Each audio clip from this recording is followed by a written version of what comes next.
నవరసంబులుకు నాట్య మయూరియై మూల శబ్దంబుల మోక్షహంస. నవరసంబులుకు నాట్య మయూరియై మూల శబ్దంబుల మోక్షహంస. పరమ పవిత్రమౌ పరమాత్మ గీతయే నేడు నాట్యం బాడుచుండెగనుమా. పరమ పవిత్రమౌ పరమాత్మ గీతయే నేడు నాట్యం బాడుచుండెగనుమ. మునిరతనార్యులు మోదిల్లు శిష్యుండు, మునిరతనార్యులు మోదిల్లు శిష్యుండు సహజాచలుని కంఠ శబ్దరీతి. అజ్ఞానతిమిరంబులంతంబుజేయ అనాదిబోధను వినుము ఆర్యులార. అజ్ఞానతిమిరంబులంతంబుజేయ అనాదిబోధను వినుము ఆర్యులార. వినుము ఆర్యులార. తెలిపే జ్ఞానేశ్వరుల్ గీతన్ దివ్య రీతి. తెలిపే జ్ఞానేశ్వరుల్ గీతన్ దివ్య రీతి. ఆణిముత్యమీ గ్రంథము అచలులార. ఆణిముత్యమీ గ్రంథము అచలులార. ఆదరించిరి గీతను అచల ఋషులు గురుని వాక్కుగా గ్రహించి గురుతుగనుడు.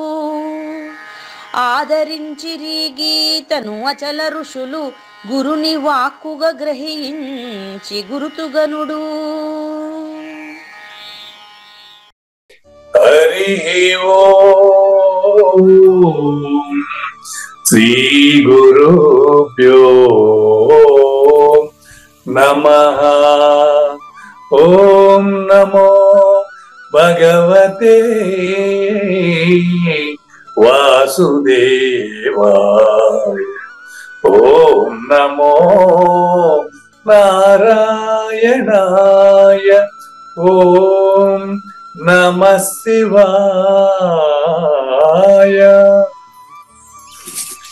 ఈ గీతా జ్ఞానయజ్ఞ కార్యక్రమం మొదలై నిన్నటికి 1058 రోజులైందండి. ఈ రోజు 1059వ రోజు. ఈ గీతా జ్ఞానయజ్ఞ కార్యక్రమం సంకల్పించి నిర్వహిస్తున్న శ్రీ విద్యాసాగర్ గురువు గారికి, శ్రీ వెంకటేశ్వర గురువు గారికి శ్రోతలందరి తరఫున ధన్యవాదాలు, వందనాలు. ఈనాటి కార్యక్రమంలో పాల్గొన్న ఆత్మస్వరూపులైన శ్రోతలందరికీ కైవల్యాశ్రమం తరపున, అలాగే శ్రీ శివరామ దీక్షితుల వారి అచల యూట్యూబ్ ఛానల్ తరపున హృదయపూర్వక స్వాగతం, వందనాలు. గురుదేవులు సహజాచల రాజయోగి శ్రీ పూజారి వెంకటేశ్వర గురువు గారిని కార్యక్రమం ఆరంభించమని కోరుతున్నారండి. సర్వము గురువుమయము, సర్వము గురువుమయము. భవరోగ వైద్యుడతడని తెలియుము, సకల విద్యల నిలయము. దక్షిణామూర్తి అతడని తెలియుము. మూగవాణి మాటను, ఈ మూగవాణి మాటను శ్రోతలు కోటలు దాటింతురు. గురు కృపా సిద్ధితోనే నేనెంత ఆనందముందినాను. నిజయోగి శ్రీకృష్ణుడు నిజ భక్తుడైనట్టి అర్జునుడు. వీరి సంవాదామృతం జనులారమణ పాలిట అమృతం. వేద మీరు వీడియో ఆఫ్ చేసుకున్నారా? ఓ వినపడలేదు. ఓకే ఇప్పుడు ఆఫ్ చేసుకున్నా గురుగారు. ఓకే పర్వాలేదు పర్వాలేదు. రైట్.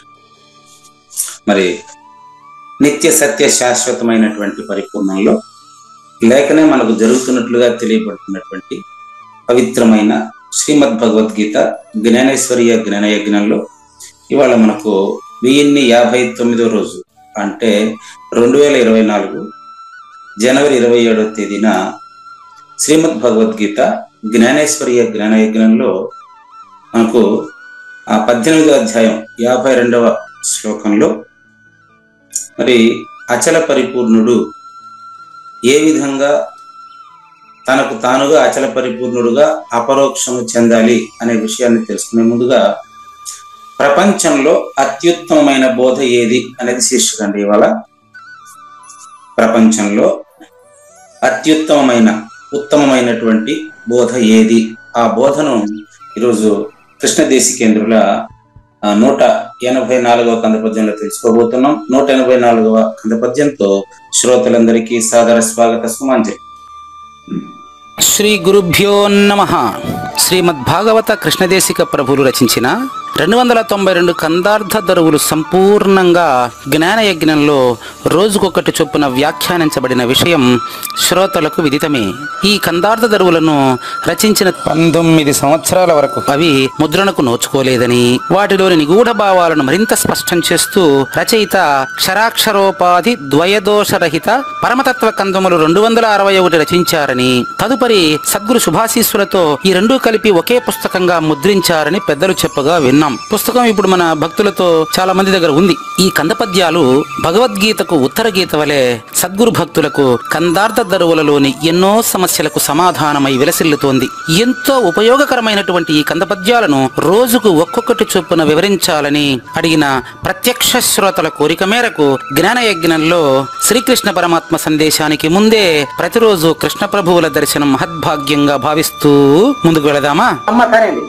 ఏ బోధ శిష్యులకు గల ఆ బాధల నణచివేసునది సద్బోధవు. ఆ బోధ ఏది అని నను ఈ బోధే సుమ్మి, దీన్ని ఇక విడువకుమీ. ఇక్కడ మీకు 3 సర్వనామాలతో ప్రపంచంలో అత్యుత్తమ బోధ ఏదో తెలియజేస్తారు. మీకు 3 సర్వనామాలండి, రాసుకోండి. 3 త్రిక సంధిలో ఉండేటువంటి 3 అండి. ఆ, ఈ, ఏ, ఈ 3 అక్షరాలతో ఈ పద్యం ముగుస్తుంది. అంతే. ఆ, ఈ, ఏ. అందులో మొదట ఏది తీసుకున్నారు? నేను లాస్ట్ లో చెప్పింది తీసుకున్నారు. గురుగారు ఆ, ఈ, ఏ 3 అక్షరాలు చెప్పానండి. అవునండి. త్రిపుటి అంటాం దీన్ని. త్రిక సంధికి ఇదే సూత్రం. ఆ, ఈ, ఏలు త్రికములు, ఇది త్రిపుటి అంటారండి. త్రిపుటి. ఇక్కడ ఏంది అక్షరాలంటే సర్వనామాలండి. సర్వనామాలు అంటే ఏ దేనికైనా బదులుగా దీన్ని వాడతాం. ఉదాహరణకి జ్ఞానయజ్ఞంలో ఎక్కువ మంది వింటున్నారు, ఇది ఒక వాక్యం అండి. ఆ జ్ఞాన యజ్ఞంలో ఈ రోజు నేను జాయిన్ అయినాను. ఇప్పుడు ఆ ఎందుకు వాడారు చూడండి. జ్ఞాన యజ్ఞంలో ప్రతిరోజు ఎక్కువ మంది వింటున్నారు కాబట్టి అందులో ఏముందో తెలుసుకోవడానికి ఈ రోజు నేను జాయిన్ అయినాను. ఆ అందులో అన్నాం చూడండి. అందులో లేకపోతే ఆ అంటాను చూడండి. ఆ అనేది సర్వనామం.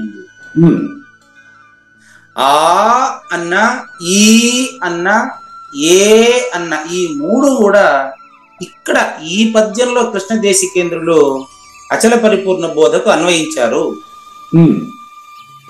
ఆ 3 చూపిస్తాను అక్కడ మీకు.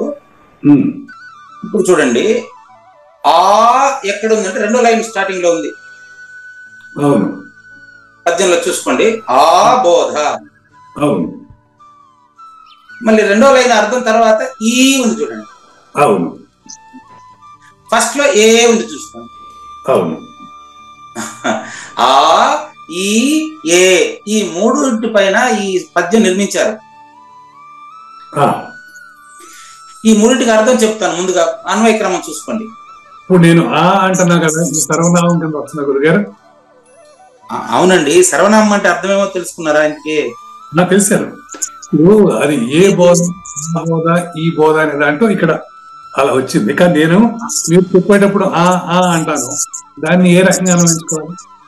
అది మీలోనే ఆ అంటే నేను చెప్పేటప్పుడు ఆ అన్నారంటే అంతకు ముందు ఏదైతే చెప్పబడిందో దానిని గురించి మీరు ప్రశ్నిస్తున్నారని అర్థం కదా. ఓకే, అది అనమాట.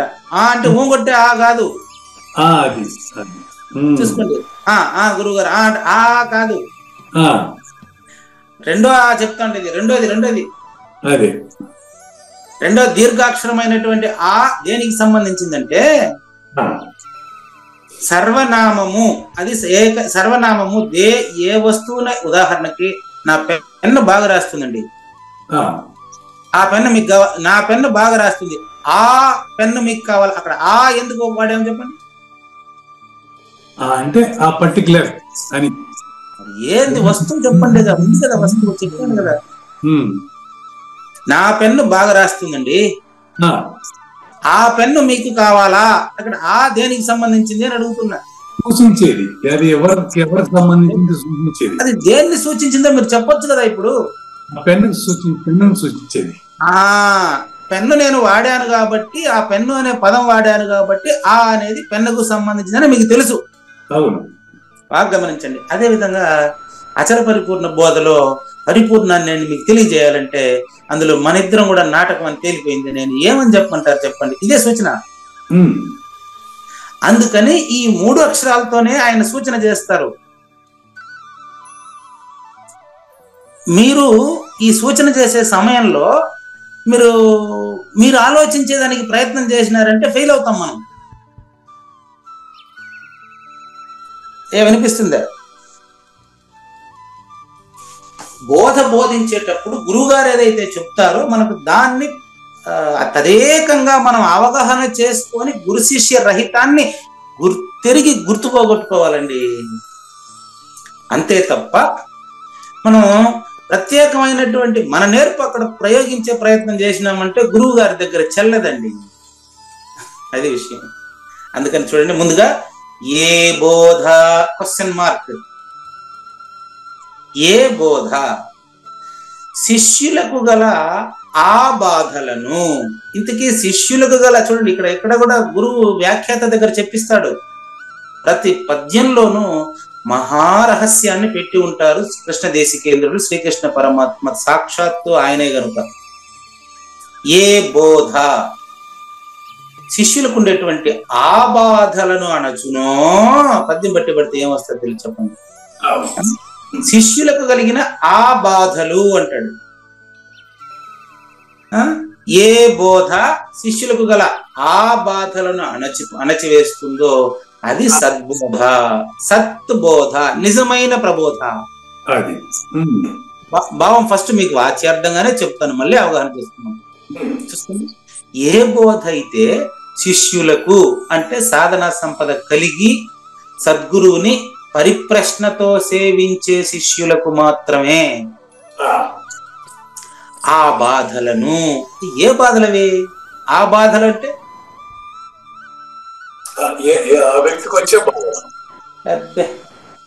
అందరికి కామన్ గా ఉండే బాధల్ని అక్కడ గురువు తీసుకునేది చెప్తాండేది. ఆ వ్యక్తికి ప్రత్యేకంగా వచ్చే బాధలు కాదండి. అక్కడ చూడండి శిష్యులకు. శిష్యులు దేనికోసం పోయినారు గురువు దగ్గరికి? అది చెప్పండి. ఏం బాధలు? అదే అది ఇక్కడ మన క్లాస్ లో డిస్కస్ చేయాలి కదా. ఏం బాధలు అవి? జన్మ మరణ బాధ. ఎస్, అది మాత్రమే బాధగా తెలిసి ఉండేవాడికి మాత్రమే అది అన్నమాట. అక్కడ ఆ బాధలు అంటే జనన మరణానికి సంబంధించినటువంటి బాధల కోసం మాత్రమే కావూరి నాగేశ్వర ప్రసాద్ గారు ఈ గ్రూప్ లో ఈ క్లాసులో వింటున్నారు కాబట్టి ఆయనకు అది మాత్రమే సమస్య. అవునా? ఇప్పుడు కావూరి నాగేశ్వర ప్రసాద్ కి మాత్రమే సమస్యనా? ప్రతి శిష్యుడికి అదొక్కటే సమస్యనా? ప్రతి శిష్యుడికి అది ఒకటే సమస్య కాదు. వాళ్ళకి జన్మ మరణానికి మధ్యలో ఉన్న బాధల గురించి ఆలోచిస్తారు. వాళ్ళు ఆలోచించనే, వాళ్ళకి గురువుకి సంబంధం లేదు.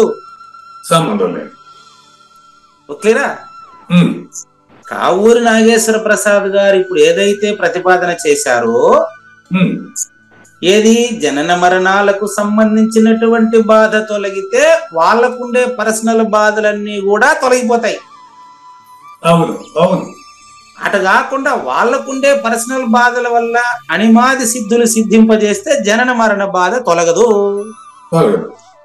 అవునా?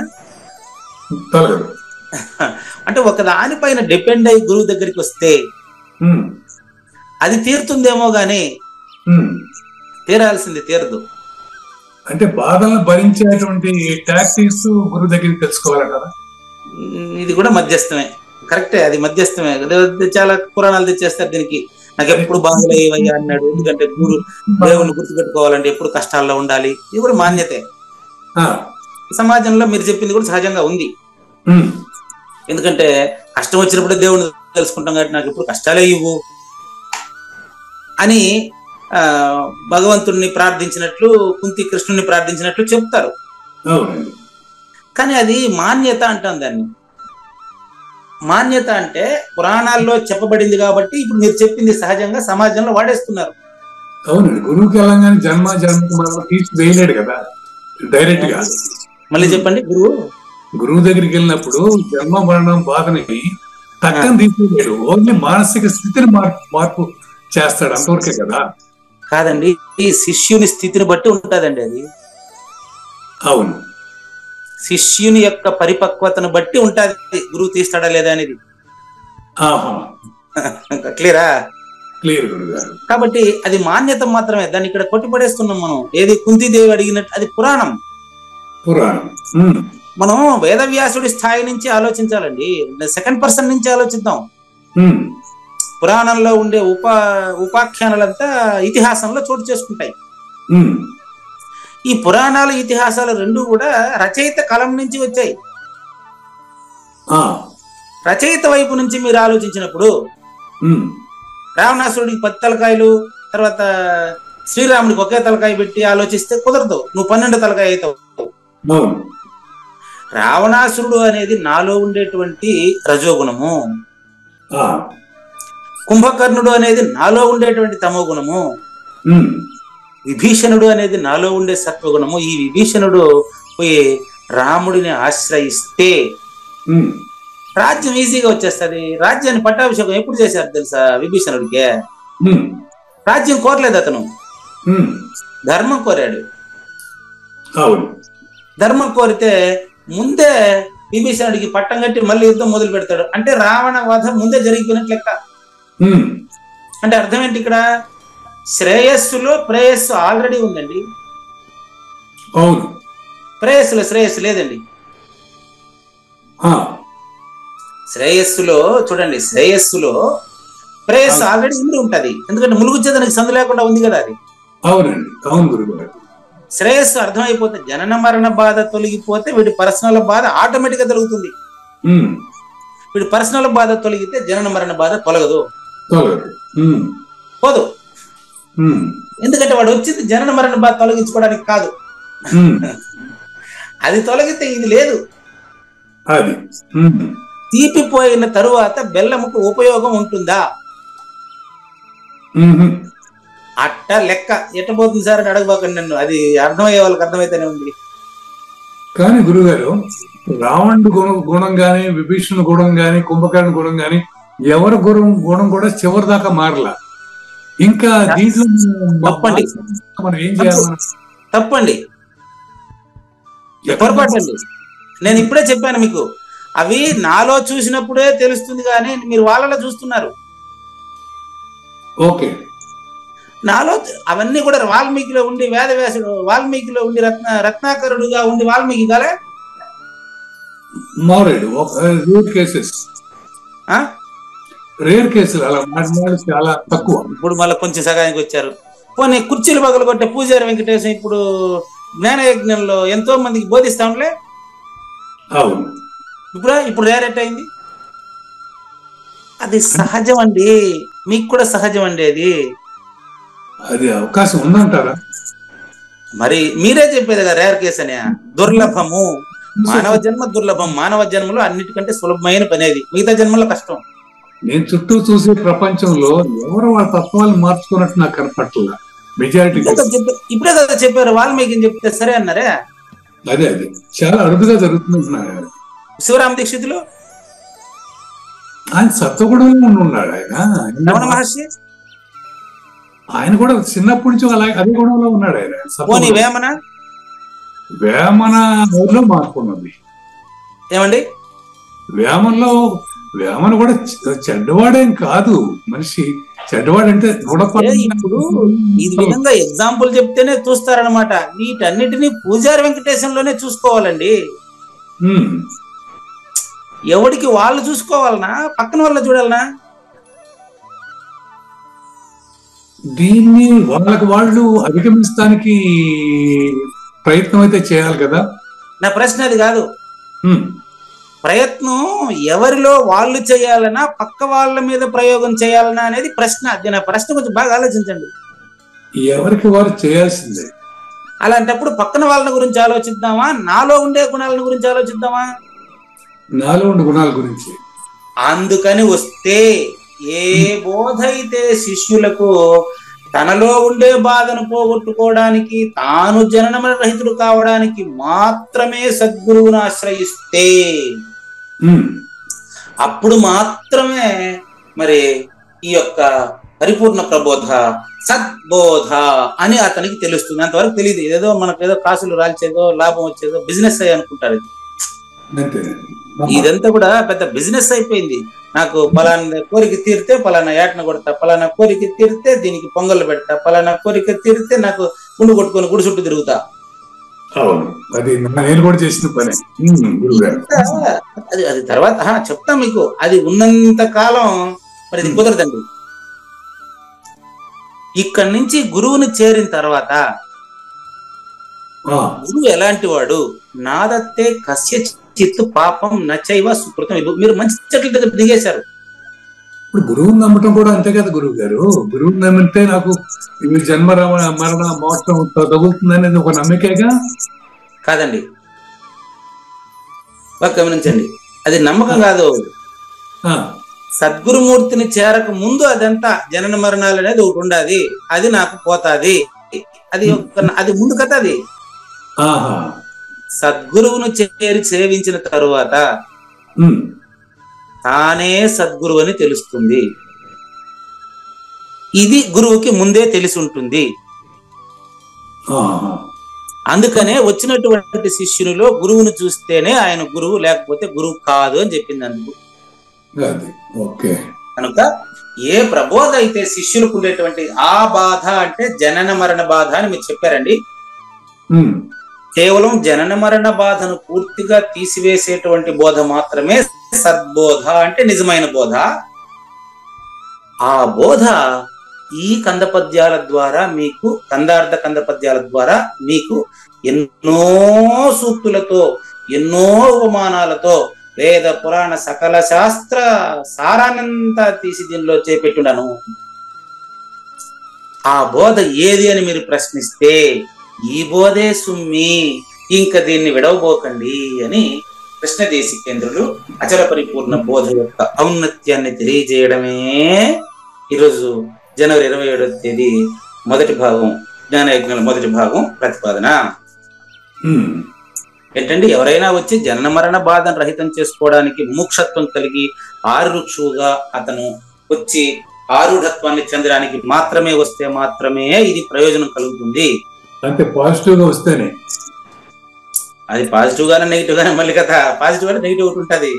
మరి నెగిటివ్ గా వచ్చిన వాళ్ళకి కుదరదు కదా గురువు గారు. నెగిటివ్ ఉన్న వాళ్ళు గురువు ఆ శిష్యుల్లో గురువుని చూస్తాడు. ఆయన చూస్తాడండి. చూస్తే ఉపయోగం ఏముంది? అది శిష్యుడి కర్మ అండి. మరి ఇక్కడ చూడటంలో ఏంటి అర్థం ఉందా అంటే, గురువు యొక్క దృష్టి సర్వము గురువుమయం అండి. అవును. కాబట్టి శిష్యుడు ఎలాంటి వాడైనా అతన్ని గురువుగానే చూస్తాడండి. మరి తిక్కలాడు వస్తే ఏం చేయాలి? గురువు శిష్యుడిని ఎట్లా ట్యాకిల్ చేయాలి? అదే తిక్కలోటికి గురువుకి తేడా చూసేది నాగేశ్వర ప్రసాద్, మీరు కాదు. తిక్కలోడిని డీల్ చేయాల్సిన అవసరం లేదు. తిక్కలోడు గురువు దగ్గర రానే రాడు. ఇందులో మనం ఏముండదు. కాబట్టి తిక్కలోడిని, తర్వాత పిచ్చోడిని, లేకపోతే మరణించిన వాడిని, ఇవంతా తెచ్చుకుని వచ్చేది కావూరు నాగేశ్వర ప్రసాద్ సమస్యలు. ఇవన్నీ మీ సమస్య కాదు. మీ సమస్య జన్మ మరణం ఒకటే సమస్య మీది. మీ సమస్య చావు పుట్టుకలు ఉన్నాయా లేవా, అందులో నుంచి నేనట బయట, ఇది ఒకటే మీ సమస్య. మీరు కావూరు నాగేశ్వర ప్రసాద్ అటాచ్ అయినప్పుడు మాత్రమే ఇలాంటి ప్రశ్నలు వస్తాయి. ఈ సమస్య మాత్రం ఇందాక చెప్పారు, 4 ప్రశ్నల తర్వాత చెప్పారు, జనన మరణ బాధ ఒక్కటే నిజమైన బాధ మనిషికి అన్నారు. అదే గురువు గారు, అది కరెక్ట్. కాబట్టి తాను పవిత్రుడని తెలిసినప్పుడు నిజంగా ఎట్లుంటుందంటే యోమం పశ్యతి సర్వత్ర సర్వంచమయి పశ్యతి తస్యాహం న ప్రణశ్యామి సచమేన ప్రణశ్యతి. కాబట్టి దుర్మార్గుడు వచ్చినా, తిక్కలోడు వచ్చినా, ఎవరు వచ్చినా అతడు వచ్చినవాడు రెండో వాడని ఆయనకు స్పృహ ఉండదయ్యా. వచ్చినవాడు రెండో వాడని స్పృహ. ప్రూఫ్ మీకు బలిచక్రవర్తి గురువు బోధిస్తున్నాడు, రాక్షస గురుమూర్తి. మీకు పురాణ ఉపాఖ్యానాన్ని ఉదహరిస్తున్నా, మీరు మళ్ళీ మళ్ళీ అడ్డం ప్రశ్న ఇస్తున్నారు కాబట్టి. ఈ రోజు గురువులు ఉన్నారంటారా? అదేనండి, గురువులు వేరు శిష్యులు వేరు అని చూసేవాడు శిష్యుడు. గురువు శిష్యులు ఇద్దరు రహితాన్ని చూసే ఆయన గురువు. ప్రూఫ్ చెప్తున్నానండి. బలి చక్రవర్తికి వచ్చినవాడు ఈ యొక్క పొట్టోడు కాదు, వచ్చినవాడు అంతటా నిండి నిబిడీకృతమైన వాడు, నువ్వు అవకాశం ఇస్తే నిన్ను మింగేస్తాడు అని సలహా ఇచ్చాడా? మరి అతను తనను తాను దానం ఇవ్వకుండా మానాడా? అన్యోన్య దర్శనం. రాక్షస చక్రవర్తి అయినప్పటికీ అహంకారాన్ని పోగొట్టుకోవడానికి సిద్ధపడినప్పుడు ఎవ్వరు చెప్పినా వినలేదు. మరి బలి చక్రవర్తి కూడా చరిత్రలో బలి అంటే అర్థం ఏంటి? నన్ను నేను గురువు గారికి బలి ఇచ్చుకోవడానికి సిద్ధమవ్వడం, అంతే, తనను పోగొట్టుకోవడం. ఇట్లా మీరు ఏమంటారు దాన్ని, సింబాలిజం ప్రతీకాత్మకంగా చెప్పినప్పుడు మీరు వింటారు. మళ్ళీ కాసేపు తర్వాత మళ్ళీ ద్వైతీ భావంలో ప్రశ్నిస్తారు. అంటే దీని భావం ఏంటంటే అప్పుడప్పుడు కావూరి నాగేశ్వర ప్రసాద్ గారు ప్రవేశిస్తారనమాట. మీ మాట్లాడే పోతూ ఉంటారు. లేదు అప్పుడప్పుడు బస్ దిగేస్తారు. నా మాట్లాడి వస్తే మీరు, నేను చెప్పలేను అసలు. మీరు అర్థం చేసి ప్రశ్నిస్తేనే నేను చెప్పగలుగుతాను. చెప్పండి. కనుక మనం జ్ఞానయజ్ఞం ఈరోజు 1059 రోజు మొదటి భాగంలో కృష్ణదేశికేంద్రుల యొక్క అత్యుత్తమైనటువంటి ప్రబోధ, పరిపూర్ణ ప్రబోధ అని తెలుసుకున్నాం. దానికి మీ యొక్క ప్రశ్నల రూపంలో ఈ యొక్క సద్గురుమూర్తి అందరినీ గురువుగానే భావించగలడు అని నిర్ధారణ చేసుకున్నాం. అటువంటి స్థితి, ఆ గురువుకు ఉండే స్థితి మనకు కూడా కావాలి కదా. మనం ఏం చేయాలనేది భగవద్గీతలో తెలుసుకుంటాం. కానీ జ్ఞానేశ్వర భగవద్గీత తీసుకొని ఇప్పటికి 2 days వెనకబడి ఉన్నాను, 2 రోజులు వెనకబడి ఉన్నా. నేను డిస్టర్బ్ చేయలేదు, అందువల్ల కాదా పని. ఆయన నాగేశ్వర ప్రసాద్ వస్తారు, డిస్టర్బ్ చేయకపోతే నేను ఎట్లా చెప్పేది? ఆ జ్ఞానయజ్ఞం ముందుకు పోదు. మీరు డిస్టర్బ్ చేయకుండా ఉండేదానికి మీ వల్ల ఎట్ అవుతుంది? మీరు కాదు, గురువు ప్రేరేపించి మీలో ప్రశ్న రేకెత్తిస్తారు, ఆటోమేటిక్ వస్తుంది, అంతే. కవర్ చేసేది అట్లా ఏం పర్వాలేదు, అది ఆటోమేటిక్ అవుతుంది. అది ఆయన గురువు గారు చూసుకుంటాడు. మీరు అడ్డం పడండి, అది గురువు గారు చూసుకుంటారు. ఆయన ఉండేది కూడా మీలోనే, నాకు సంబంధమే లేదు. అది నేను మీకు చెప్తూ ఉంటాను, అంతే. నిన్న మనకు అనన్య భక్తి అంటే ఏంటో, దాన్ని ఎలా మనం అలవర్చుకోవాలనో చెప్పారండి. మంచి ఉదాహరణతో ముగించారు నిన్న మనకు. అదేంటంటే చూడండి, వివిక్త సేవి లగ్వాసి యతవాక్కాయ మానస ధ్యాన యోగ పరోనిత్యం వైరాగ్యం సముపాశ్రిత. ఇందులో ధ్యాన యోగం దగ్గర ఉన్నారు. ఎట్లా ఆయన ధ్యాన యోగం కుదురుతుందంటే, యతవాక్కాయ మనస, త్రికరణాలని ఒకే ఏక భక్తిలో ఉంటాడంట. త్రికరణాలు అతనికి ఎట్టుంటాడంటే దానికి ఉదాహరణ చెప్పారు మన గురువు గారు. తీవ్రత స్త్రీ భర్త మినహా మరి ఏ పురుషుడు వచ్చి పక్కన కూర్చున్నప్పటికీ, బస్సులో గాని ట్రైన్ లో గాని ఎక్కడ గాని ఏ పురుషుడు వచ్చి పక్కన కూర్చున్నప్పటికీ ఆమె తన భర్తకి ఇచ్చినటువంటి స్థానాన్ని ఇస్తుందా? దట్ ఈజ్ ఏకభక్తి. దానికి మీకు ప్రూఫ్ చెప్తా. ఇప్పుడు నేను జీవితంలో ఉండే ప్రూఫ్ కూడా ఒకటి ఇచ్చేస్తాడు. అంటే ఏమంటారు దాన్ని, రెఫరెన్స్. నిన్న మేము ఒక 50 మంది లెక్చరర్లు ఇదేనండి, మరి ఏ ఇతర పురుషుడు వాంఛ చూపినప్పటికీ వాడికి మురికి భావం ఉండని గాక, ఈమె మనసులో ఇతను నా భర్త అనేటువంటి భావం వస్తుందా? దానికి ప్రూఫ్ ఇస్తా మీకు. ఒక ఆమె చెప్పేది, నా జీతం మా ఆయన జీతం కంటే నా జీతం ఇన్ని వేలు ఎక్కువ ఉంది కాబట్టి మా ఆయన ఎప్పుడు ఇన్ఫీరియారిటీ కాంప్లెక్స్ లోనవుతూ ఉంటారు అని చెప్పేది నాకు. ఉమ్, ఇందుకే వాళ్ళ ఆయన ఎవరని నేను పేరు అడగలేదు అప్పుడు. ఉమ్, ఆమె చెప్పలేదు కాబట్టి నేను అడిగే ప్రయత్నం చేయాలి. ఎందుకంటే ఆమె ఎప్పుడైతే నా భర్త నా జీతం కంటే కొన్ని వందలు వేలు తక్కువ ఉన్నాడు కాబట్టి నాకు ఇంక్రిమెంట్ ఎక్కువ ఉంది కాబట్టి, అంటే ఈమెకు 3 లక్షల జీతం అంటే ఆయనకు 2,80 జీతం. ఉమ్, ఈ చిన్న డిస్టర్బెన్స్ ఆవిడ నాకు చెప్పారు. ఉమ్, అంటే నాకంటే ఆయనకు జీతం తక్కువ ఉంది కాబట్టి ఆయన కొద్దిగా ఇన్ఫీరియారిటీ కాంప్లెక్స్ లోన్ అవుతూ ఉంటారు అని ఆమె చెప్పేది అనమాట. ఉమ్, కానీ వీళ్ళిద్దరు ఒకే కాలేజీలో పనిచేస్తున్నారని నాకు తెలియదు. వీళ్ళిద్దరు పక్క పక్కన డిపార్ట్మెంట్ లోనే ఉన్నారని నాకు అసలు తెలియదు. ఇది జరిగి 1 year ముందే అయింది కాబట్టి ఆవిడ భర్త ఎవరో నాకు నేను అసలు అడిగే ప్రయత్నం చేయలేదు. నిన్న ఒక 50 మంది మేము అదే గ్రూప్ ఫోటో పట్టుకోవాలని పిలిచారు అందరినీ. అప్పుడు నేను జెంట్స్ వైపు లో లాస్ట్ లో నేనున్నాను, లేడీస్ వైపు లాస్ట్ లో ఆవిడ ఉన్నారు. ఆ మధ్యలో గ్యాప్ ఉంది. ఆ గ్యాప్ లో ఈయన వచ్చారు. అక్కడ జరుగు ఏం పర్వాలేదు కానీ అనేసి ఆయన చేయి పట్టి లాగి పక్కన నిలబెట్టుకుంటాడు. అది అంటే నేను అటు దూరం నిలబడ్డాను అనమాట. అంటే ఏమే జరుగు పర్వాలేదు అంటాడు. అది ఫోటో తీసే అతను ఇంకా దగ్గరికి రండి ఫోటోలో వాడికి కవర్ కావాలి. వాడి బాధ ఏమి, ఫోటోలో అతనికి కొంచెం క్లోజ్ రావాలి, కెమెరా పట్టడం లేదు. అప్పుడు ఈవిడ తన భర్తకు దగ్గరగా జరుగుతున్నారు. మరి అక్కడ ఆవిడ మర్చిపోయింది ఏమని, ఇతను నా భర్త అని ఎవరికైనా ఐడెంటిఫై అవుతుంది అనేటువంటి జ్ఞాపకం అక్కడ రాదు. అనన్య భక్తి రాదు. ఆటోమేటిక్ గా భర్తకు దగ్గరగా జరుగుతున్నారు ఆవిడ. ఈయన ఈమె చెప్పింది అని టక్కున అప్పుడు తెలుసుకున్నా. చూసారా, అంటే పక్కన ఎంతమంది ఉన్నప్పటికీ అతని భర్తకి ఇచ్చినటువంటి స్థానాన్ని ఏ స్త్రీ కూడా వేరే పురుషుడికి ఇస్తుందా? ఇదే అనమాట గురుభావం. అట్లా మరో పురాణం, అదే రామాయణంలో మరో ఉపాఖ్యానం చెప్తూ ఉంటారు. అది చెప్పేది కాదండి. ఇప్పుడు నాకు ఏమండి, నేను ఆ ఫోటో టైంలో మరి ఇతనే నీ భర్త నాకు ఎందుకు చెప్పలేదమ్మా అని అడుగుతాను అంతమందిలో లేదు. కానీ నాకు ఆవిడకి ఎన్నో వేదాంతాలు ఎన్నో పరిచయం జరిగినప్పటికీ ఆమె భర్త ఇతను అనేటువంటి విషయం నాకు ఇంతవరకు తెలియదు. అక్కడ తెలిసినా ఇప్పుడు తెలిసిందని ఏమ్మా నాకు ఎందుకు చెప్పలేదు ఇన్ని రోజులు సార్ మీ ఇంటి ఆయన ఎందుకు చెప్పలేదు అని అడుగుతానా? అవసరం లేదు, అడగకూడదు కూడా. అవును. అదే విధంగా సీతాదేవి కూడా ఒకసారి ఆ గుహుని ఆశ్రమంలోనూ ఎక్కడో మరి సీతాదేవి ఆవిడ ఎన్నో ఎంతో మంది మునులు, అతను కూడా మామూలుగా యూనిఫామ్ ఉంటాడంట రాముడు. ఇందులో నీ భర్త ఎవరమ్మంటే ఇతన అంటే ఊహు ఊహు అనుకుంటా మరి అతని భర్తను చూపించేటప్పటికి ఆవిడ ఆన్సర్ చేయకుండా గమ్మునుంది అనమాట. అప్పుడు ఆటోమేటిక్ గా అతని భర్త అని తెలిసిపోతుంది. ఆవిడ చెప్పింది ఈయన నా భర్త అని చెప్పిందే లేదు. అట్లా నిర్ణయం కావాలి పరిపూర్ణ ప్రబోధ కూడా. మౌనమే భాష అయింది. మౌని వాంగ్మి నేను అయిపోయింది, అది అనువాదం చేసి పంపించేశాను అమ్మగారికి.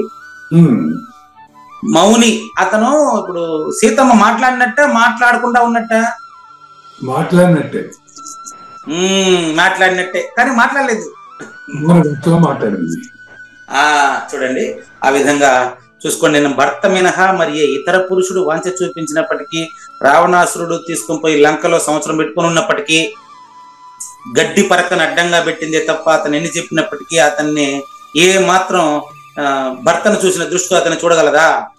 లేదు. అది కుల స్త్రీ కాబట్టి కుల మనస్సుతో ఇతరులు ప్రవృత్తులైనప్పటికీ ఆమె అతనికి ఆ అవకాశం ఇవ్వదు కనుక, అదే విధంగా అతడు నిద్ర ఆలస్యములనే ఆసనములకు స్థానం. ఇదంతా ఎందుకు చెప్పాల్సింది ఎందుకంటే అర్థం కావడానికి. అది నా మనసులో నిద్ర ఆలస్యములు అనేటువంటిది వస్తే అంటే ఈ పరిపూర్ణ ప్రబోధకు అడ్డం వచ్చేది ఏదన్నా వస్తే ఆటోమేటిక్ గా అవే దూరం అయిపోతాయి, అలవాటు అయిపోయింటాడు. ఎట్టంటే ఇక్కడి నుంచి ఈ రోజు మొదలవుతుందండి. చూడండి, సాష్టాంగ నమస్కారం చేసేటప్పుడు గురువు గారికి మనం సాష్టాంగ నమస్కారం చేసేటప్పుడు సద్గురుమూర్తికి సాష్టాంగ నమస్కారం చేసేటప్పుడు ఖచ్చితంగా అన్ని అవయవాలు భూమిని తాకుతాయి. పురుషులు మగవాళ్ళు నమస్కారం చేసేటప్పుడు అది రూల్ అంటారు. 8 అంగాలు శరీరంలోని 8 అవయవాలు కంప్లీట్ గా భూమిని తాకాలనేది రూల్. అది సాష్టాంగ నమస్కారం. ఆ సందర్భంలో తప్ప అతడు భూమి పైన శయనించుట అనే ఆలోచనే రాదు వాడికి. నిజానికి సాష్టాంగ నమస్కారం చేసే పరిస్థితులు అట్లా ఎవడు నిద్రపోడు. నిద్రపోయే ఆసనం వేరు, శవాసనం అది వేరు. అంటే సద్గురుమూర్తికి ఆ సమయంలో మొత్తం పూర్తిగా భూమిని తాకిస్తాడు చూడు, ఎగ్జాంపుల్ అనమాట. ఆ విధంగా సద్గురుమూర్తికి నమస్కారం చేసేటప్పుడు తప్ప మిగతా అప్పుడు అతను తన శరీరాన్ని భూమి మీద ఆ భంగిమలో ఉంచడు. ఆ విధంగా శరీర వ్యవహారమునకు పరమ ఆవశ్యకమైనటువంటిది అది అనమాట. మరి తాత్పర్యం ఏంటంటే అతడు తన లోపల బయట అంతా కూడా తన వశమునందు ఉంటుంది. అప్పుడు సద్గురుమూర్తి పైన ధ్యానం ఉంటుంది. అంటే ఇక్కడ క్లారిటీ చూడండి, అతడు కావూరు నాగేశ్వర ప్రసాద్ గారు తన అంతఃకరణ ప్రవృత్తిని మనస్సు యొక్క గుమ్మ వైపు కూడా చూడడు. ఇంకా అమనస్కుడు అని అర్థం. సహజ అమనస్క రాజయోగం అంటే అది సహజ అమనస్క రాజయోగం అంటే ఇదేనండి. అంటే అతను తన్మాత్ర రహితుడు, శబ్దాది విషయములను అంటకనే జగతిలో తిరుగుతున్నవాడే గురుమూర్తి. అటువంటి ఆయన మరి మనసు యొక్క గుమ్మం కూడా చూడ్డు అంటే అర్థం ఏంటంటే మనసుకు చాలా దూరంగా ఉంటాడు. ఇట్టి స్థితిలో మరి గుమ్మం దాటి మనసు వద్దకు పోవటం సంభవించదు కదా. నేను కుండైనాను అని మీకు ఎప్పుడైనా మట్టి చెప్పిందే? ఆ విధంగా నేను పరిపూర్ణుడైనాను అని వాడు చెప్తాడా? చెప్పకూడదు. అది చెప్పకూడదు, చెప్పడు, చెప్పలేడు, చెప్పేవాడు లేడు. చెప్తే అది కాదని వాళ్ళు మాత్రం చాలా మంది ఉంటారు. చెప్పేదే కాదు. ఇట్టి స్థితిలో మనస్సులో తలంపులను శబ్దములో ఉచ్చరించడానికి అవకాశం ఎట్టా ఉంటది? తన్మాత్ర రహితం కదా సూచన. మరి ఇంత గొప్ప సూచన ఇస్తున్నారు జ్ఞానేశ్వరి. చూడండి, అతను ఏం చెప్పారు? యత వాక్కాయ మానసహ అనేది ఎక్స్ప్లెయిన్ చేస్తున్నారు ఇప్పుడు ఆయన. యత అంటే నియమించబడిన, తన శరీరము, తన మనస్సు, తన మాట, ఈ మూడు కూడా చుట్టుపక్కల పదార్థములు అన్నింటిపైన అంటే సృష్టి కార్యం పైన విజయము సంపాదించి ఉంటుంది. ఎట్టుంటాడు? సంపాదించిన ధ్యానం అనే ఆకాశం పైన ఉంటాడు. ఆకాశం పైన అంటే తాను శూన్యుడని తనకే తెలుసు. నిన్న రాశాను ఆమెకు, మన సద్గురుమాతకు పంపించాను. తన శరీరము శవమని, నేను శవాన్ని మోసుకొని తిరుగుతున్నానని వాడికి తెలుసు. ఎవరికి? సద్గురుమూర్తికి తెలుసు. శవాన్ని మోసుకొని తిరుగుతున్నానని తెలిసిన వాడు ఆ శవం కోసం మిగతా శవాల ఫ్రెండ్షిప్ చేస్తాడా? మీరే చూడండి. అట్లనే ఫ్రెండ్షిప్ చేయకుండా ఉంటాడా? చెప్పండి.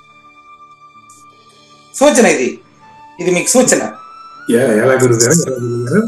చెప్తాను. అతను శవాన్ని మోసుకొని తిరుగుతున్నాడని తెలిసిన తర్వాత మిగతా శవాలతో ఫ్రెండ్షిప్ చేస్తాడా? అర్థం కాలేదా? సద్గురుమూర్తి తన శరీరము, ఓహో ఇంకా అర్థం కాలేదమ్మా నాయనే. చూడండి, ఎప్పటికైనా ఇది శవమే కదా. అచ్చా, గురువు తన శరీరాన్ని శవంగా మోసుకుని భావించి తిరుగుతున్నాడు. అవునండి, అవును. నేను సేపు చెప్పింది అదే కదా. ఓకే, ఇంకో మాట చెప్పాను మీకు ఇంతకు ముందే.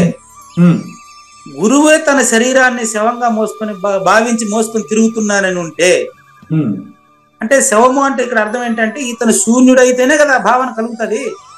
అవును. మరి ఇతనే శూన్యుడు అని తెలిసిన తర్వాత ఆకాశము మధ్యలో ఉండేటువంటి ప్రతి నామరూపాన్ని అదే విధంగా చూస్తాడు కదా. అవును. మరి తిక్కలోట్ల పరిపూర్ణాన్ని ఎందుకు చూడలేడు?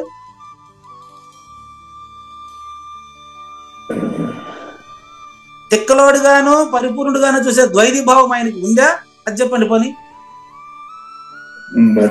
శరీరంగా చూస్తాడు. తన శరీరము శవమని చూసినప్పుడు నేను ప్రశ్న చూసుకోండి, మిగతా శవాలతో ఫ్రెండ్షిప్ చేస్తాడా? క్వశ్చన్. అర్థం కాలేదు కాబట్టి ఇంకా ఎక్స్ప్లెయిన్ చేస్తాను, కొంచెం ఎక్స్ప్లెయిన్ చేసే ప్రయత్నం చేస్తానండి. చేస్తారు. Very good. చేస్తాడు. ఎట్లా? శిష్యులతో. ఏమండి? శిష్యులతో. మళ్ళీ శిష్యులు గురువు రెండు తెచ్చారు కాదండి, అంటే శిష్యులకు రెండు భావాలు తెచ్చేశారు మళ్ళీ మీరు. మరి ఎవరితో ఫ్రెండ్షిప్ చేస్తాడు? మరి రెండు వాళ్ళు ఉంటాయి కదా ఫ్రెండ్షిప్ అక్కడ. అందుకేనండి ఫ్రెండ్షిప్ చేస్తాడు అంటే మామూలుగా సహజంగా కార్యకలాపాల్లో ఉంటున్నప్పటికీ అన్ని కాబోయే శవాలు అనేది ఇప్పుడు మనం ప్రాక్టీస్ చేయాలని మీ వల్ల నాకు అర్థమవుతా ఉంది. ఫస్ట్ లో ప్రాక్టీస్ అండి, ప్రాక్టీస్ అయిపోయిన తర్వాత అన్ని శవాలుగానే కనిపిస్తాయండి. శిష్యులు తనిగా గురువులు తనిగా కనపడరు ఆయనకి. ఆ కనపడిన తర్వాత మీరు చెప్పేదానికి చెప్పేవాడు ఉండడా? ఇప్పుడు సీరియల్ గా కనపడితే ఈయన బోధ చేసేది ఏముంది గురువు గారు? ఏమండి, అన్ని శరీరాలుగా కనపడినప్పటికీ బోధ చేసేది ఎవరికి? బోధ చేస్తున్నట్టు ఆయనకు తెలియదు. చెప్తున్నాను కదా, ఆయన సద్గురుమూర్తి వాక్యాన్ని పలుకుతున్నాడు తప్ప తాను బోధ చేస్తున్న అహంకారం అతనికి లేదు. అలా అంటారా? ఓకే. ఆయన తన గురు వాక్యాన్ని తాను పాటిస్తున్నాడు తప్ప శిష్యుడు కడతేరాలని నేను భావిస్తున్నానన్నాడంటే అక్కడ నేను గురువు అనే అహంకారం ఉన్నట్టే. చూసుకోండి. కానీ ఇక్కడ తన్ను ఆశ్రయించిన వాడికే బోధించాలని ఓ సూత్రం శివరామ దీక్షితులు వారు ప్రతిపాదించారు కదా. ఏం క్లారిటీ అండి, నేను చెప్పింది నాకే చెప్పారు, సంతోషం అండి. ఇప్పుడు నన్ను ఆశ్రయించిన వాళ్ళకే బోధిస్తున్నాను నేనా? అంతే. నిజమేనా? అవును. చూద్దాం, ఆ మాట మీద ఉంటారా? ఉంటాను. మరి దీన్ని నన్ను తిడతా ఉండే వాళ్ళు కూడా వింటున్నారు కదా. అది వేరే విషయం. మన ప్రత్యక్ష శ్రోతల్లో ఎవరు కూడా మిమ్మల్ని ఆశ్రయించిన వాళ్ళే కదా. ఏమండి, ప్రత్యక్ష శ్రోతల్లో మిమ్మల్ని ఆశ్రయించిన వాళ్ళే కదా దీంతో చేరారు. లేదండి, నన్ను విమర్శించే వాళ్ళు కూడా వింటున్నారండి. ఉంటే ఉండొచ్చు, అది వేరే విషయం. నేను కూడా విమర్శిస్తున్నాను. అంతమంది మిమ్మల్ని ఆశ్రయించలేదంటారా? అదే చెప్పేది, నన్ను ఆశ్రయించిన వాడిని, ఆశ్రయించకుండా ఉండేవాడిని, తిట్టేవాడిని, పొగిడేవాడిని, అందరినీ కూడా తన గురుస్వరూపంగా భావించే వాడికి ద్వైత భావం ఉండునా? అంటే తెలుసుకునే ప్రక్రియలో అయినా జరుగుతుంది కదా గురువు గారు. తెలుసుకునే ప్రక్రియలో జరిగేది శిష్యుడికి మాత్రమే, మనకు మాత్రమే. గురువు నిర్భావం అండి, ఏ భావము గురువుకు ఉండదు కదా. కనుక అందరినీ సమానంగా చూసేటువంటి స్థితిలో ఆ గుమ్మమును దాటి మనస్సు వద్దకు పోవుట సంభవించదు. ద్వైతీ భావం అతనికి ఉండదు. ఈ స్థితిలో మనస్సు నందలి తలంపులతో శబ్దముతో ఉచ్చరించే అవకాశం లేదు. ఎక్కడ ఉంటుందని ప్రశ్న. తన్మాత్ర అతనికి రహితుడు కదండి. మీరు మాట్లాడే మాట గాని, ఆయన మాట్లాడే మాట గాని, ఆయన పలికించేవే. ఎగ్జాంపుల్ చెప్తాను. ఇంతవరకు మీకు నేను అడ్డం పడను అని చెప్పారు కదా మీరు. కానీ మీ గురువు గారే మీ దగ్గర ప్రపంచానికి బోధ వినిపించడానికి అడ్డం పడి నా ద్వారా ప్రపంచానికి బోధను వెల్లడి చేస్తున్నారండి. మన ఇద్దరు నిమిత్త మాత్రులండి. అవునా కదా? చూడండి, మీరు ఇంతకుముందు చెప్పారు, ఏమని చెప్పారు? నేను మీకు అడ్డం పడినండి, 2 రోజులు వెనకబడి ఉన్నారని చెప్పారు కదా. 2 రోజులు వెనకబడి ఉన్నారని చెప్పింది పూజా వెంకటేశం, నేను అడ్డం పడినని చెప్పింది నాగేశ్వర ప్రసాద్. ఆటోమేటిక్ గా అడ్డం పడడం, బోధించడం, ఈ 2 పనులు చేసేది గురువు గారు, మనం కాదు. సరిపోయినా? ఈ విధంగా ఆయన శరీరము, వాక్కు, మనస్సు మొదలై చుట్టుపక్కల పదార్థములన్నిటిపైన విజయం సాధించుంటాడు. కాబట్టి అతను ధ్యానం అనే ఆకాశంపై చేయి పెట్టేస్తాడు. చూడండి, ధ్యానం అనే ఆకాశం శూన్యం కదండి. అంటే ధ్యాని కూడా శూన్యుడే. ధ్యాని శూన్యుడు, గురువు శూన్యాతీతుడు. ధ్యాని శూన్యుడండి. అవును, గురువు శూన్యాతీతుడండి. శూన్యానికి అతీతం ఉన్నవాడు ఎక్కడ ఉంటాడు? అది కావూరు నాగేశ్వర ప్రసాద్ లో ఉన్నాడా లేదా? ఎక్కడుంటాడు? ప్రశ్న. మీకు ప్రశ్నతోనే సమాధానం. కావూరి నాగేశ్వర ప్రసాద్ లో ములుగుచదనికి సందులేనోడు ఉన్నాడా లేదా? ఉన్నాడు కానీ శూన్యంలో ఉన్నాడు. అది చెప్పేది నాగేశ్వర ప్రసాద్, మీరు కాదు. సద్గురు వాక్యముల వలన తన యందు జాగరితమైన కావూరి నాగేశ్వర ప్రసాద్ లోని పరిపూర్ణతను చూసిన తరువాత అతనికి గల నిశ్చయము, అతడు నిరంతరము అద్దములో తన బొమ్మను చూసినంత స్పష్టంగా పరిపూర్ణమును చూస్తా ఉంటాడు. నేను ఎక్కడ ఉన్నానో అక్కడ గురువు ఉంటాడు కదా గురువు గారు. ఇంకా ఎక్కడ ఉంటాడు ఆయన? అదే కదా చెప్తాడు. మిమ్మల్ని మీరు చూడాల్సిన అవసరం ఉందా? అట్ట అతడు స్వయంగా ధ్యానమనర్చునుగాన ధ్యాత ఎగుట వాస్తవమే. అతడు స్వయంగా మీకు ధ్యానం చేస్తున్నట్టు కనిపిస్తున్నాడు కాబట్టి పరిపూర్ణ అచల ధ్యానం మా దగ్గర చేయిస్తున్నాడు, గురువు చేస్తున్నాడు అని శిష్యుడికి కనపడడం వాస్తవమే. వస్తు రూపంలో ఉండే వాస్తవం అది. కానీ అతని అంతఃకరణ వృత్తిలో ధ్యానము కూడా ధ్యేయమునందు కలిపి ఏకరూపత పొందును. అతని శరీరము పరిపూర్ణత చెందిన తర్వాత అతని శరీరం మాత్రం ఎరుక, అతనిలో పరిపూర్ణ తనిగా ఉంది అని చెప్పొచ్చా? కానీ ఆ ధ్యానం ఎంతసేపు? ఏమండి, ఆ ధ్యానం అనేది ఎంతసేపు గురువు గారు? నిరంతరము 24/7 ఆయన ధ్యానం, కర్త లేని ధ్యానం, కర్తృత్వరహిత ధ్యానం, ఎప్పుడు జరిగే ధ్యానం, పరిపూర్ణ అచల ధ్యానం. దానికి నో టైం లిమిట్, అది కాలాతీతం. చాలా మంచి ప్రశ్న వేశారండి. అదే ఏది కూర్చుని మన ధ్యానం ప్రక్రియకి అవసరం లేదు, సహజ ధ్యానం. ఇప్పుడు మళ్ళీ మీకు నేను అడ్డం పడతాను, నాకు మీరు అడ్డం పడతారో చూద్దాం ఒకసారి. ఉండండి, ఇప్పుడు మీరు నాకు అడ్డం పడనన్నారు కదా, మీరు అడ్డమో పడ్డారు, గురువు గారు సమాధానం చెప్పడం కూడా జరిగింది. ధ్యానం ఎంతసేపు అన్నారు కదా, మీరు ఆ ప్రశ్న మరి నేను అడ్డం పడను అనేవాడు అక్కడ లేదు, పోయినాడు. గురువు గారు వచ్చి ప్రశ్నించారు అక్కడ. నాగేశ్వర ప్రసాద్ని పక్కన నెట్టి, ఇప్పుడన్నా మీకు అర్థమైతుంది ఏమో చూస్తాను. నాగేశ్వర ప్రసాద్ని పక్కన నెట్టేసి ఆ ధ్యానం ఎంతసేపు నాకు టైం చెప్పండి అని అడిగారు కదా, అది మేకా నిర్భయానంద, మీరు కాదు. సమాధానం చెప్పి ఆయన్ని కూడానండి, ధ్యానం చేసే అతను లేకుండా జరిగేదాన్నే నిజమైన ధ్యానం అంటారు. ఇది ఆత్మ సంయమ యోగంలోనే చెప్పడం జరిగింది. కాబట్టి కావూరి నాగేశ్వర ప్రసాద్ గారు అతను ధ్యానం అనొచ్చే ఈ పద్ధతి ఒకసారి గుర్తుపెట్టుకో చెప్తాడు. ఇప్పుడు గురువు గారు చెప్తారు, ఈయన పూజారి వెంకటేశాన్ని పక్కన పెట్టు, ధ్యేయము, ధ్యానము, ధ్యాత అనే త్రిపుటి సద్గురుమూర్తి మేకా నిర్భయానందల కలుపు. అప్పుడు ధ్యానము తెంపు లేకుండా జరుగుతుంటుంది. సృష్టికి ముందు, సృష్టి ఉన్నప్పుడు, సృష్టి తర్వాత అనేటువంటి 3 కాలాలు, 3 మాత్రమే కాలం చెప్పాలంటే ఈ 3 చెప్పాలి నేను. చాలా బాగుంది. చక్కని సూచన. సృష్టికి ముందు, సృష్టి ఉన్నప్పుడు, సృష్టి తర్వాత అని చెప్పింది కాలం గురించి అండి. కానీ కాలాతీతుడు నువ్వైపోయినప్పుడు ధ్యాత నాగేశ్వర ప్రసాద్ ఎక్కడి నుంచి వచ్చినాడు? ఈ ఉదాహరణ కోసం మీకు శవాన్ని మోసుకొని తిరుగుతున్నారనే విషయం మీకు ఎగ్జాంపుల్ గా చెప్పడం అంతే. ఆ తలంపు ఆయనకు ఉండదు.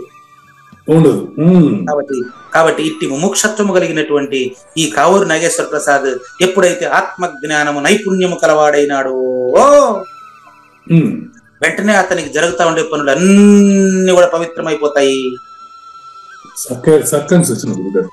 అతని యోగాభ్యాసం అస్పర్శ యోగంగా పరిణమిస్తుంది. దానికి గొప్పదనము ఆపాదించుట కొరకే సమాజం ఉన్నది. చూడండి, దీన్ని సాధించేదానికి మనం ఏం చేయాలి అంటే, దీనికి కొన్ని సాధన చెప్పాను. నేను కూడా క్లాస్ ముందు ఈ సాధన చేసి వచ్చానని చెప్పాను కదా, అది ఇప్పుడు చెప్తున్నా చూడండి. అది దీన్ని నాకు ఎవరు నేర్పారంటే, నాకు ఖమ్మం జిల్లాలో పోయినప్పుడు యోగా గురువు తిరుపతి అచల మహాసభ నిర్వహించాడు మోహన్ రెడ్డి. ఆయన చెప్పాడు, గురుముఖంగా నేర్చుకోవాలండి. ఇప్పుడు ఆయన చెప్పే సాధన జ్ఞానేశ్వరికి తెలుసు. దానికి సాధన అనేది ముందు సిద్ధమైన తర్వాత మళ్ళీ సాధన లేనిది అవుతుంది, కానీ సాధన జరిగినప్పటికీ అక్కడ కర్త ఉండడు. అది ఎట్టంటే చూడండి, ఉదద్వారము మూత్రద్వారమును మధ్య గల కీలును పాదములతో నొక్కిపట్టి మూలబంధనము చేయును. మూలబంధనము అంటే మూలాధార చక్రాన్ని పవిత్రం చేయడం. అది అతడు కింది భాగమును కుదించి గుదస్థానమును మూలబంధం చేసి, నాభి చక్రమును ఉద్యాన బంధం చేసి, కంఠస్థానంలో జాలంధర బంధం చేసి, 3 సాధన చేసేంత వరకు సాధకుడు ఉంటాడు. ఈ భిన్న భిన్న వాయువులను పూర్తిగా ఏకం చేసిన తర్వాత ప్రాణాపాన సమాన వ్యాన ఉదన 5 వాయువులుగా విభజించింది గాలి ఒకటే. 3 రకాలుగా ఉద్యాన బంధనం, జాలంధర బంధనము, ఈ బంధాలు 3 రకాల బంధాలు చెప్పాను కదా, మూల బంధం, ఉద్యాన బంధ్, జాలంధర బంధ్. జాలంధర బంధ్ అంటే గాలిని పూర్తిగా వదిలిపెట్టి తలను, గడ్డమును, చుబుకమును రొమ్ముకు ఆంచుట. అదేవిధంగా ఉద్యాన బంధము అంటే బొడ్డును వెనక్కి వెన్నుపూస కంటించుట. బొడ్డును వెన్నుపూస కంటించే ప్రయత్నం చేయుట, గాలి పూర్తిగా బయటకు వదులుట. మూల బంధనం అంటే పూర్తిగా గుదస్థానాన్ని బిగించుట. ఈ 3 చేసేది ఒక వ్యక్తే. ఈ ఒక వ్యక్తిలో గురువు ప్రవేశించినప్పుడు ఏం జరుగుతుంది? గురువు ఎలా వీటిలో ప్రవేశిస్తాడో చూడండి. ఇతడు దీన్ని కుండలిని మేల్కొల్పుట అంటారు ఈ ప్రక్రియని. కుండలిని గుదస్థానం నుంచి సహస్రారం వరకు ఉండేటువంటి చక్రాల ద్వారా ఉంటుంది అది. ఈ కుండలిని శక్తిని మేల్కొలిపి మధ్యమ మార్గమున సుషుమ్న నాడి ఓపెన్ చేస్తాడు. సుషుమ్న నాడి ఓపెన్ చేస్తాడు. ఇప్పుడు మనకు మూసుకొని పోయి ఉంటది, మనకంటే శిష్యునికి మూసుకొని పోయి ఉంటది. సుషుమ్న నాడి ఇడా పింగళ మధ్య సుషుమ్న అని చెప్పి పద్యాలు చదువుకోవడం తప్ప దానికి వాడికి అనుభూతి లేదు. పద్యాలు చదువుకొని భద్రాద్రి రామశతకం అట్లా చెప్పారు, భగవద్గీత చెప్పారు అంటాడు, కానీ వాడికి అనుభూతి లేదు. అది ఆ పద్యాలు నేర్చుకుంటాడు, శ్లోకాలు నేర్చుకుంటాడు, వ్యాపారం చేస్తూ ఆశ్రమ పీఠాధిపతి అయిపోయింటాడు, తిరుగుతూ ఉంటాడు. అంతే. ఏ ఆశ్రమానికి పోతే ఎంత వస్తుంది? ఇది కుదరదు. స్వయంగా ఆధార చక్రం నుండి ఆజ్ఞా చక్రం వల్ల చక్రాలన్నింటినీ స్వయంగా సాధన చేసి భేదించినటువంటి వాడు 7వ చక్రాన్ని కూడా భేదించును. 7వ చక్రం పేరు ఏం పేరు? సహస్రారమా. గురు శిష్య రహితం చేసుకుంటాడు వాడే. 7వ చక్రాన్ని కూడా భేదించును. అందువలన బ్రహ్మరంధ్రంలో సహస్రదళ కమలములో వేలాది జన్మల నుంచి బయటకు వచ్చేయడమే సహస్రదళ కమలం. 84 లక్షల జీవరాశులు నా స్వరూపమైన ముందే తెలుసుంటేనే ఈ సాధన తెలుస్తుంది, లేకపోతే తెలుస్తుంది. సహస్రదళ కమలం నుండి అమృతము వర్షించసాగును. మేఘాలు వస్తాయా? అమృతం వర్షించడం అంటే ఏంటి? సద్గురు వాక్యం ఆరూఢమైందని అర్థం. దీన్ని బట్టి గురువు గారు ఇన్ని బంధనాలు ఇడా పింగళ సుషుమ్న ఉన్నాయంటే మూలయం గుర్తు ఉన్నట్టుగా దాన్ని భేదించడానికి మళ్ళీ ఫస్ట్ వెనక్కి పోతారేమో. అవన్నీ భేదించి వస్తే కదా సహస్రారాన్ని భేదించేసిన తర్వాత మళ్ళీ ఇడా పింగళ అంటే మీరా నిద్రపోక ముందు, నిద్ర తర్వాత, నిద్ర 3 ఉన్నాయండి. నిద్రపోయిన గురించి నేను మాట్లాడుతా ఉంటే మళ్ళీ నిద్రకు ముందు వెనకాల 3 చెప్తే మీరా నిద్రపోయినోడు ఏం మాట్లాడతారు చెప్పు? మరి కాబట్టి అమృతం అని చెప్పిన తర్వాత ఇది బతికించే అమృతం కాదు, యథామృతం. బతికించే అమృతం కాదు, పుట్టకుండా ఉండే అమృతం ఇదే. ఈ అమృత ప్రవాహము ఉదస్థానమునందలి మూల బంధనమునకు వచ్చునటులు చేయుట అంటే అర్థం ఏంటి? ఉదస్థానం కింద, సహస్రారం పైన. అంటే వాడి శరీరం అంతా ఉత్తేజితం పొంది అచల పరిపూర్ణాన్ని అనువుగా బోధించేటువంటి నేర్పు సాధించేశాడు. అతనికి బోధ అవసరమా? లేదు. ఆవు పేడ ఆవుకు అవసరమా? బోధ తెలిసిన వాడికి బోధ అవసరం లేదు. మళ్ళీ అలాంటప్పుడు దాన్ని పెట్టి ప్రయోజనం సంపాదించాలని చూస్తాడా? నీచుడు కాదు. కాబట్టి ఆ పైన బ్రహ్మరంధ్రం నందలి కైలాసంపై తాండవమాడుతా ఉంటే ఆయన కల్పనారహిత కైలాసం అనుభూతి అయిపోయింటే ఆయన వ్యాపారస్తుడు అవుతాడా? మళ్ళీ ఇంకా ఇడా పింగళ యాడుంది? ఇంకా సుషుమ్న ఉంటేనే ఇడా పింగళ, ఇడా పింగళ ఉంటే సుషుమ్న. మీరు అంత కరెక్ట్. మూలయం శరీరం గుర్తెరిగే శరీరం లేదని తెలుసుకోవడానికి ఈ ప్రక్రియ ఒక కారణం అయింది. అంతే కదా? అంతే. మళ్ళీ ప్రక్రియ లేనిది. అవును. ఇప్పుడు చలి కాచుకోవడానికి అగ్ని దగ్గరికి పోవాలా? ఎటపోయింది చలి చెప్పు అంటే ఏం చెప్తావు? చెప్పండి, ఎటపోయింది చలి చెప్పండి. అగ్ని దగ్గరికి వెళ్ళగా సరిపోయింది. ఎట్టపోయిందో చెప్పు. అట్ట పరిపూర్ణ బోధ. నీకు తెలుసు ఎట్టపోయింది, నేను కూడా పోయి చలి కాసుకొని వస్తే తెలుస్తుంది. అగ్ని దగ్గరికి బాగుంది. అది పరిపూర్ణ బోధ, అంతే. ఇప్పుడు మాటలు కాదు అది. ఈ రీతిన సిద్ధమనర్చబడినటువంటి యోగమును, మంచి గొప్పదైన సైన్యమును తన దగ్గర పెట్టుకొని వెనుక వైపున తన ధ్యానం అనే కోట చక్కగా బలిష్టమనర్చును. ఈ శరీరంలో తాను ముందు, సృష్టికి ముందు, సృష్టి తర్వాత ఎప్పుడు ఉండేటువంటి పరిపూర్ణత తను సిద్ధించుకుని సద్గురుమూర్తి ద్వారా హాయిగా జననము లేని స్థితిలో ఉంటాడు. ఇంకా మరణం ఎక్కడిది? కాబట్టి ధ్యానము మరి యోగము అనే రెండింటిని కూడా తన ఆత్మతత్వ జ్ఞానము, గురుతత్వ జ్ఞానంలో నిర్విఘ్నంగా స్థిరపరిచాడు. ఏమండి, సహస్రారాన్ని భేదించాడు అంటే గురువుని చంపేశాడనే లేదు. సహస్రారాన్ని భేదించాడంటే తాను గురు శిష్యుల బంధం నుంచి తొలిగాడని అర్థం. తొలిగాడంటే ఎక్కడి నుంచి ఎక్కడికి తొలిగాడని చెప్పాలి, నేను చెప్పలేను, నాకు తెలియదు. ఇదంతా ప్రాసెస్ అంతే. కాబట్టి మరి మొదటి నుంచే వైరాగ్యం వంటి మిత్రుడితో మైత్రి చేసి ఉంచుకోవాలి. దానికి యాడికి పోతే ఏమొస్తుందంటే కుదరదు. వైరాగ్యమైన మిత్రుడితో ఎట్టుంటాడు? వైరాగ్యమైన మిత్రుడా? ఎన్ని కండ్లు చెవులు ఎట్టుంటాయి అతనికి? కాబట్టి ఈ స్థానాలన్నీ కూడా దాటేదానికి వైరాగ్యమైన మిత్రుడు తోడు తీసుకోమంటే వీళ్ళు వ్యాపారస్తులు తోడు తీసుకోకపోతే ఎడతాడతారా? మట్టి గుర్రాన్ని నమ్మి సముద్రంలో దిగేస్తాడు. ఏం చేసింది? అతని దగ్గరికి రాని వాడు. మరి ఈతడు వెంటనే ఎప్పుడు దాటిచ్చే పనిలో మాత్రమే ఉంటాడు. ఉమ్, చూపు పోగలిగినంత వరకు దృష్టి మరియు దీపముల యొక్క ఎడబాటు. కాకపోతే అంటే అంతవరకు దృష్టితో పాటు ప్రకాశం కూడా పోతుంది. నువ్వు చూసినంత వరకే నీకు చూపు, ఉమ్, దాని తర్వాత ఉండేటువంటిది నిద్రపోయేంత వరకే నీకు చూపు. దానికి ఎక్స్ప్లెయిన్ చేస్తా ఇక్కడ మీకు. అవును. నిద్రపోయేంత వరకే నేను నిద్రపోలేదని ఉంటావు. ఉమ్, నిద్రపోయిన తర్వాత నిద్రపోయిన వాడికి ఎరుక ఉండదు. అవును. గురు మేలుకున్న వాడికి ప్రపంచం లేనిది.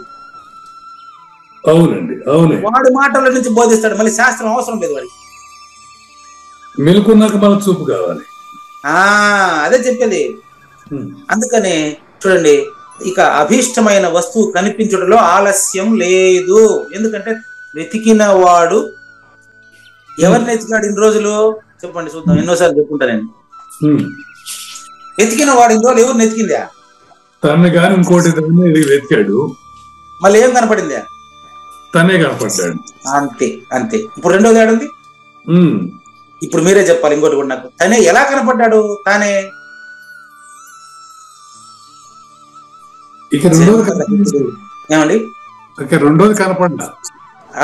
అంతే, జన్మరహితుడిగా తనకు తానే కనపడ్డాడు. అద్దంలో నీ బొమ్మను చూసినంత స్పష్టంగా అతని పరిపూర్ణాన్ని చూస్తున్నాడు చూస్తున్నాడు చూస్తున్నాడు. ఆ చూపు నీకు కూడా ఇస్తున్నాడు ఇస్తున్నాడు ఇస్తున్నాడు.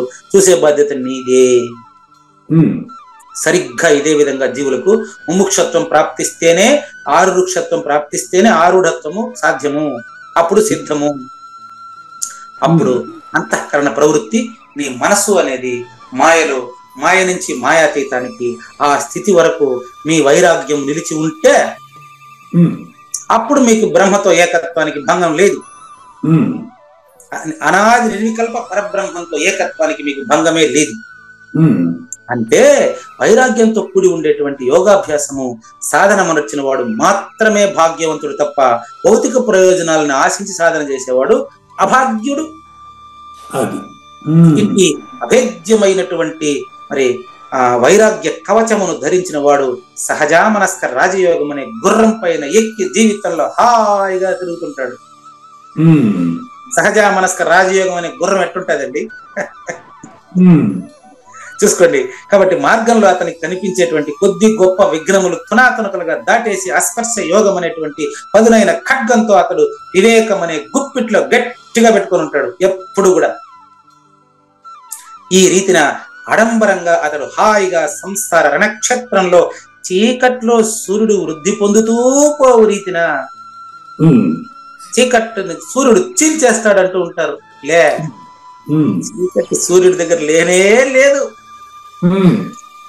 కాబట్టి సంసార రణక్షేత్రం అనే చీకట్లో సూర్యుడు వృద్ధి పొందుతూ పోయినట్లుగా ఈ యొక్క మరి సంసారంలో కనిపిస్తూ ఉన్నప్పటికీ అతనికి సంసారం లేనిదగునో. అప్పుడు అతని చిట్ట చివరిగా మోక్షమైన విజయలక్ష్మి అతని కంఠంలో జయమాల వేసి అలంకరిస్తుంది. కానీ అతను తెలుసుకోలేకుండా ఉన్నాడు, కావూరు నాగేశ్వర ప్రసాద్ లాగా, పూజారి వెంకటేశం లాగా. అప్పుడు అతను చేయాల్సినటువంటి పని ఏంటి అంటే, కానీ శ్రీ భగవాన్ ఉవాచ అహంకారం బలం దర్పం అహంకారం బలం దర్పం కామం క్రోధం చ పరిగ్రహం కామం క్రోధం పరిగ్రహం విముచ్య నిర్మమ శాంతో విముచ్య నిర్మమ శాంతః బ్రహ్మభూయాయ కల్పతే బ్రహ్మభూయాయ కల్పతే. విజయలక్ష్మి వచ్చి అతని కంఠంలో విజయమాల వేసి నువ్వు పరిపూర్ణుడే అని చెప్తా ఉంటే అతను అహంకారము బలము దర్పము కామము క్రోధము ఇవన్నీ వదలలేక నేను పరిపూర్ణుడు ఏంటంటే నేను పూజారి వెంకటేశ్వర కదా అనుకుంటా ఉన్నాడు. మరి ఆయన వీటిని ఎలా దాటాలి అనేది తర్వాత ఎపిసోడ్ లో చూద్దాం. లేనిది లేదు లేదు, ఉన్నది లేకపోగుట లేదయ్యా, ఈ గొప్ప మర్మమంతా నీ వలన తేటగా తెలిసెనయ్యా.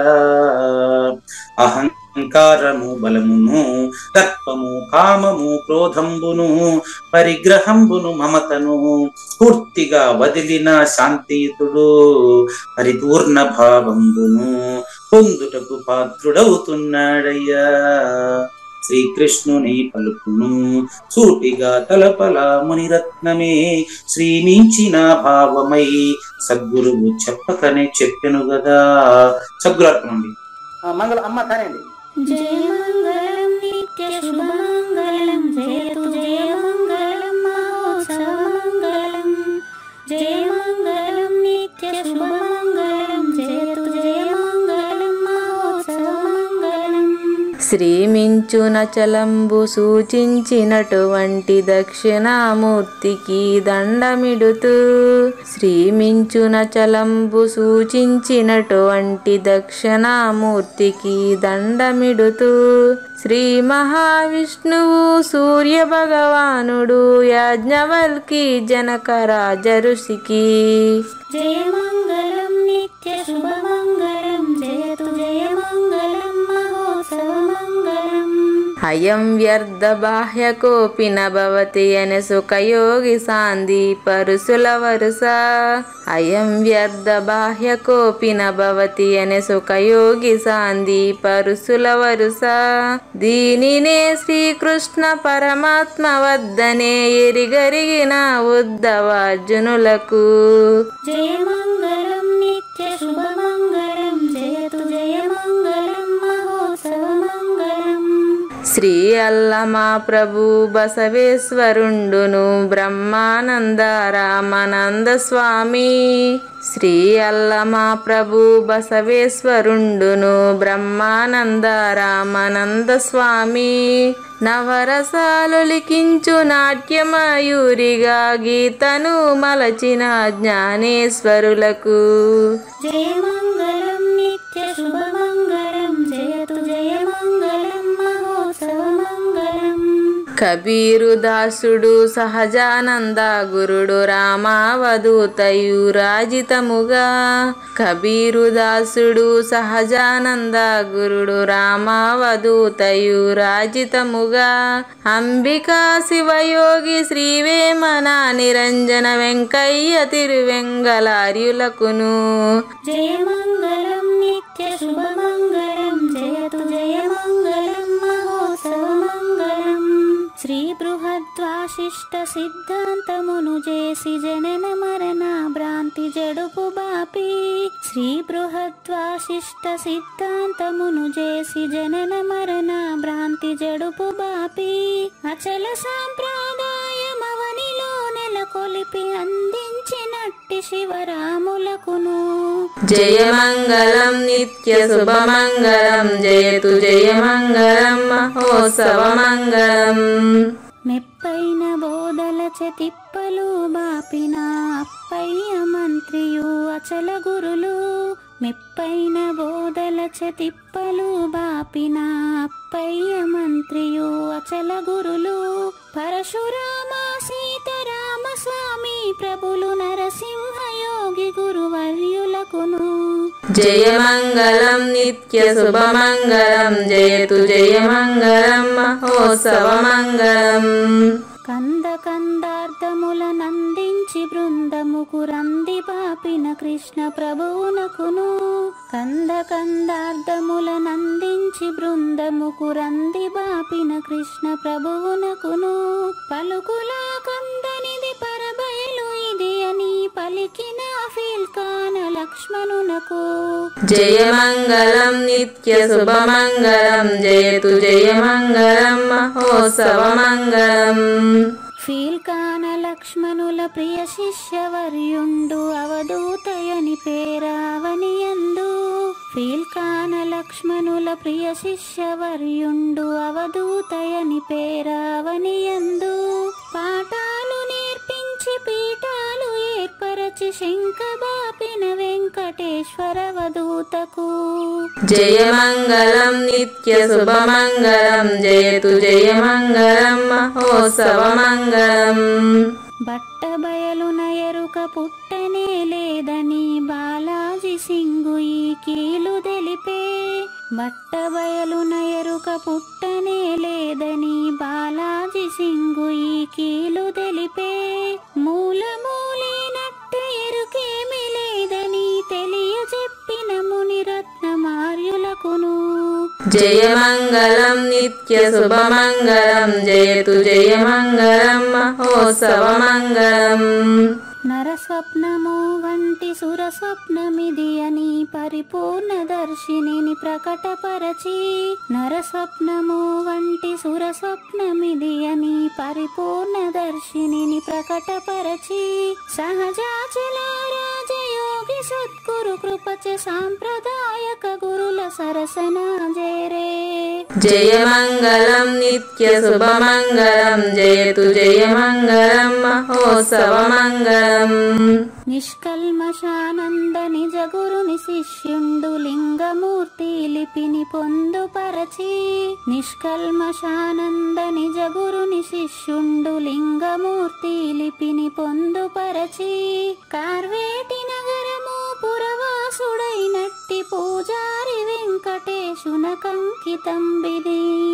జయమంగళం నిత్య శుభమంగళం జయతు జయమంగళం మహోత్సవమంగళం. జయమంగళం నిత్య శుభమంగళం జయతు జయమంగళం మహోత్సవమంగళం. జై సద్గురు ప్రభు మహారాజ్ కి జై. జై గురుదేవ్ అండి. శ్రోతందరి తరపున వెంకటేశ్వర గురు గారు ధన్యవాదాలు చెప్తూ శాంతి మంత్రం. పూర్ణమదః పూర్ణమిదం పూర్ణాత్ పూర్ణముదచ్యతే పూర్ణస్య పూర్ణమాదాయ పూర్ణమేవావశిష్యతే. ఓం తత్సత్. ఓం శాంతి శాంతి శాంతి. హరి ఓం. న తద్భాసయతే సూర్యో న శశాంకో న పావకః యద్గత్వా న నివర్తంతే తద్ధామ పరమం మమ.